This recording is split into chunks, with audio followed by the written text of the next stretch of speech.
Okay, we've got a recipe that's calling for, and here are the two numbers that are involved.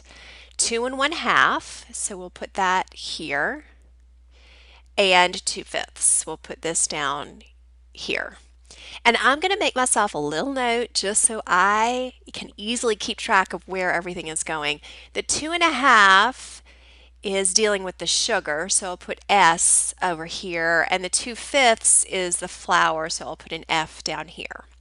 So I keep reading to see my question, and it says if you make a batch of cookies using 1 cup of flour. So this one is going to go with the flour, which means that it's on the bottom row here. So I am trying to get my 2/5 to convert to 1. How do I do that? Well, we've learned that if you multiply by its flip, of course the 5 on the bottom, 5 on the top cancels out, 2 on the top, 2 on the bottom cancels out, and that will give me 1. So if I'm multiplying my flour by 5/2, I also need to multiply my sugar by 5/2. Okay, well, we also know that whenever we're multiplying a mixed number like 2 1/2 by a fraction, we need to change that mixed number into an improper fraction. And so this one actually becomes 5/2 as well.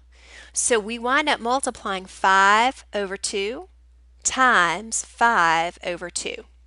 And when I get that answer, I've answered the question about how much sugar I would need. Moving on to B, again, we've got two different numbers. We've got 2 3/4. That's liters of water. I'm going to put a little W here. And 1/6 deals with my time in hours. So I'll put a little H down there. Okay, how many liters would it leak in 1 hour? So the 1 is going to go in my hours row, which is down here at the bottom. All right, so how do I get from 1/6 to 1? I would multiply by the flip, which is 6 over 1.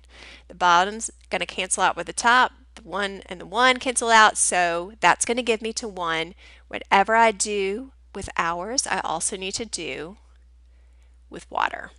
And so remember to change this into an improper fraction and multiply, and when you get your answer, you have answered how many liters it would leak in 1 hour.